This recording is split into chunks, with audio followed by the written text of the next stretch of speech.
Shit.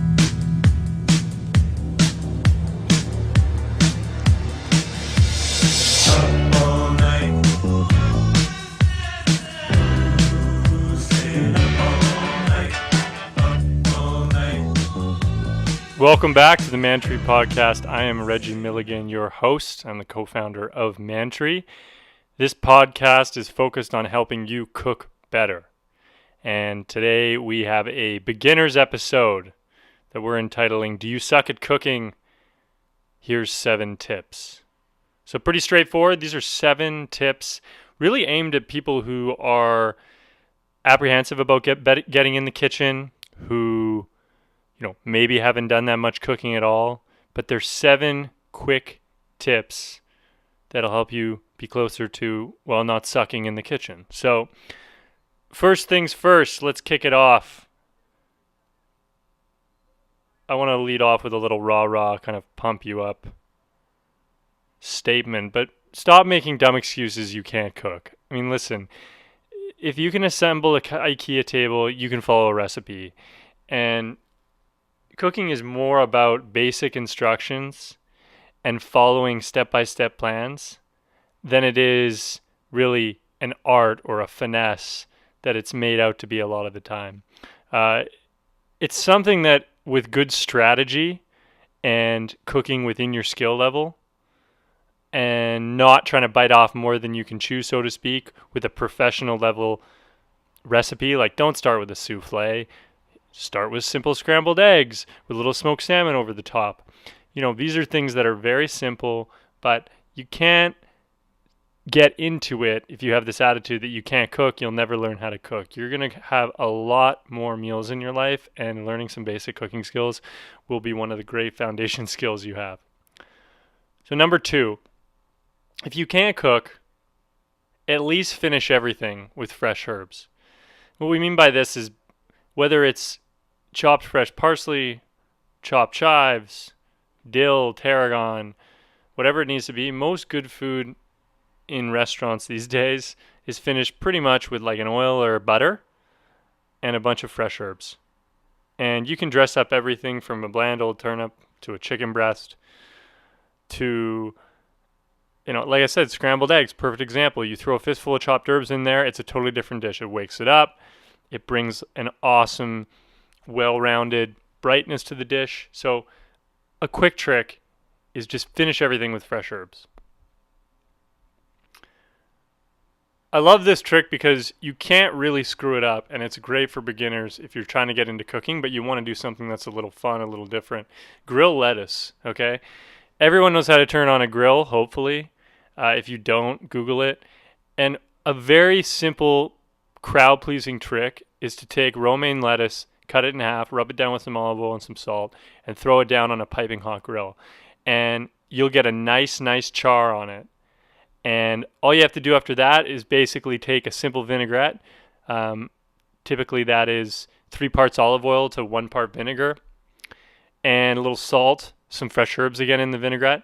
Pour that over with a little shaved Parmesan. Just take a vegetable peeler and shave it over. And you've got an amazing salad that anyone can make. And I mean that. I stress that. Like if you can get up and get dressed in the morning, you can take a little romaine, throw it down on the grill, grill it up, mix olive oil and vinegar and some herbs, and then take a vegetable peeler and shave off some Parmesan over top. Very simple salad, fun, crowd-pleasing, and kind of a good way to whet your appetite for getting into cooking and sort of diving into it a bit more. On the note of salads, I love this quote from Mark Forgione from American Cut in New York City. He's a very acclaimed chef in New York. But I love this quote about salads. He says, quote, "Don't dress the salad when having a big party. Leave it on the side and let people do it themselves. I've had too many soggy salads because of this." This is a perfect example of how cooking is very much strategy over technique a lot of the times. And we've all been there where people dress up a salad, leave it in the bowl for a couple hours, and it just gets soggy and gross. And this is such a simple point. Just take the dressing, put it around the bowl, throw it on the table. Let people dress the salad themselves. Very simple and a great trick for having great salad. Number 4, I love this one because you don't even have to cook. It's more about just learning. Embrace the open kitchen. So go to restaurants with open kitchens and sit as close to the kitchen as possible, preferably like right up to the bar, and observe. And if the cooks aren't in the shit or they don't look too busy, it's okay to ask a couple questions, like what they're seasoning or what they're saucing. I know there's a lot of chefs out there that are thinking like, that seems like the most annoying thing as a customer asking me questions. But, one or two doesn't bother most people, and you can just learn so much from watching skilled chefs cook. So look for open kitchens and take yourself over to dinner, hang out, and just watch how they season, how they let meat rest, how they work clean. The better the kitchen you can go to, and a lot of them are open kitchens now, it's like going to a show, and it's an amazing way to just see a professional at work. And it just lets you sort of see what the possibilities are. It's a lot like going to, if you want to get into theater or something like that, like going to a Broadway show and seeing the top level is a great way to have a sense of perspective of what mastery really looks like. So embrace the open kitchen, try and find a great restaurant in your area, and go sit up and observe for a night. Another trick that I love, and a great piece of equipment that's often overrated, or not overrated, overlooked. Overrated would not be a good thing. But the tabletop fryer, okay? Frying is sort of this hilarious, people are all against it, and deep frying, I think, got a really bad name for the years. And yeah, it's not the healthiest thing to do, but a tabletop fryer, and you can get these things on Amazon now for like $100, is relatively cheap.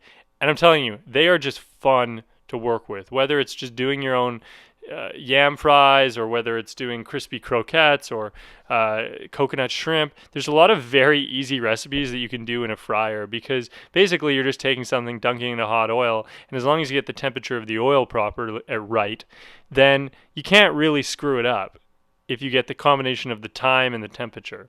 So I always recommend, like, people who get into cooking, if you get a tabletop fryer that has a safe frying basket and a closing lid so you don't burn the house down, it's an awesome place to fool around with for starting out in cooking. And, and again, people will tell you to bake yam fries and bake fries and all that stuff, but I think it's all BS. There's nothing like French fries, fresh French fries, and they're easy to do. And that's something that beginning cooks can execute well. And with a tabletop fryer, because your friends or people don't have it, you'll instantly be able to make better fries than they ever could in the oven.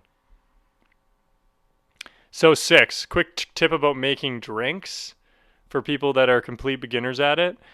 Get a big ice cube tray. Now this one seems kind of dorky, but I'm telling you, people love those king size cubes. And it kind of just adds a funny dimension, whether it's a simple Manhattan or a vodka soda with a little bit of lime in it, or go some old school cocktail like a Rob Roy. But if you get a big ice cube tray, and these are the ones that kind of, the one cube takes up almost the whole glass. It chills down the drink really well. It looks awesome. It's a talking point, and it's just like a little trick to bring something unique to your cocktail game. And then this is an example of something where, like, you can make a very basic recipe or cocktail like a vodka soda, and if you have one thing that's a little different, like all you've done is froze water in a bigger ice cube tray, but it's just like those little details that people sort of take a step back and go like, holy, so-and-so's got his shit together here. So those are the 6 posts. I know we kind of covered the gamut there. I tried to give you a couple different dimensions. So first things first, just stop making dumb excuses that you can't cook. You can cook. Cooking is, a lot of the times, the cooking that gets glorified, like when you see the French chef on TV making the terrines and soufflés, that is like the 4% of cooking that's done. Most of it's just assembling great salads or simply cooking things in pans. It's not that complicated. 2, great trick, finish everything with fresh herbs. When in doubt, chop together a bunch of fresh herbs and throw a half handful in. 3, grilling lettuce is a great simple trick for spicing up sort of your salad game and getting into some more unique recipes. 4, embrace the open kitchen. Try and seek out restaurants in your area that are well rated and have open kitchens, and sit up and just have a look for a night. Have a couple drinks, have a couple courses, and enjoy the show. 5, the tabletop fryer. Awesome for beginner chefs. As long as you're responsible, you don't burn yourself, but you won't if you have half a brain. And I would just say, start fooling around with it. It's a great way to spark curiosity in the kitchen, which is the most powerful trait you can have with cooking. If you're curious, you're going to become a great chef or a great cook. And 6, for cocktails, little gimmick, little fun trick to have, get a big ice cube tray. People love big ice cubes. We don't totally know why, but they make any cocktail more impressive and a little more fun. So those are six quick tips that help beginners who are starting off on cooking. I'm Reggie. I'm a co-founder at Mantry. This is our podcast.